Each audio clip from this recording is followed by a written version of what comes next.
Hello everyone welcome back to my channel रिफिल्टरक्राफ्ट। So आज हजुरहरूलाई चाहिँ म भाइरल लाछा डोरी कसरी बनाउने भनेर सिकाउँदैछु। सो त्यसको लागि चाहिँ हजुरले ऊन चाहिँ हजुरको चोइस अनुसार लिन सक्नुहुन्छ। मोटोमा मसिनोमा मैले चाहिँ मसिनो खालकोमा लिएको छु र हामीले लाछा पम्पम बनाउन गइरहेको छु। मैले पम्पम बनाउनको लागि चाहिँ मैले धागो लाछी नै लिएको छु एउटा मुठा, अनि त्यसलाई चाहिँ मजाले मैले बाँधेको छु धागोको सहायताले। उनको सहायताले बाँध्दा पनि हुन्छ, उनले नै बाँधेको छु मैले।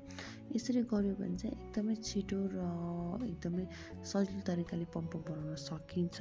हजुरले राउन्ड गरेर अर्को पेपरमा राउन्ड गरेर बनाउन पनि सक्नुहुन्छ, तर मलाई चाहिँ यसरी सजिलो लाग्छ, छिटो हुने भएकोले। अनि यो टेक्निक पनि हजुरहरूले युज गर्न सक्नुहुन्छ है। एकदमै सजिलो र एकदमै छिटो बनाउनको लागि चाहिँ यसरी नै बनाउँछु म। सो फर्स्टमा चाहिँ हामी पम्पम बनाउँछौँ, अनि त्यसपछि चाहिँ लाछा डोरी बनाउने प्रोसेसमा जानेछौँ। पम्पम चाहिँ यसरी हजुरले सबै साइजहरू चाहिँ मिलाएर काट्नुपर्ने हुन्छ। जुन ग्याप हजुरले राख्नु भएको छ पम्पमको बिचमा, त्यो सबै पम्पमहरूमा सेम होस् भन्नको लागि, सेम गरेर काट्नको लागि चाहिँ साइज चाहिँ सेम गर्नुपर्ने हुन्छ है।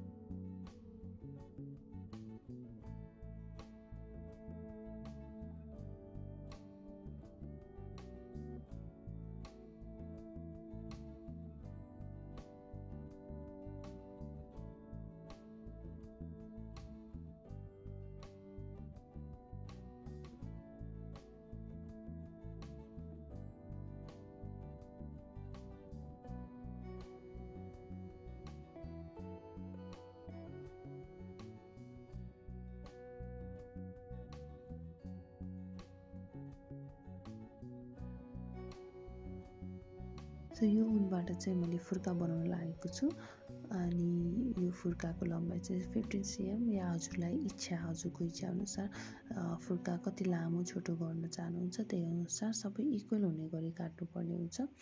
र यसलाई भिडियोमा देखाएको जस्तै नै बिच भागमा बाँध्नु पर्ने हुन्छ।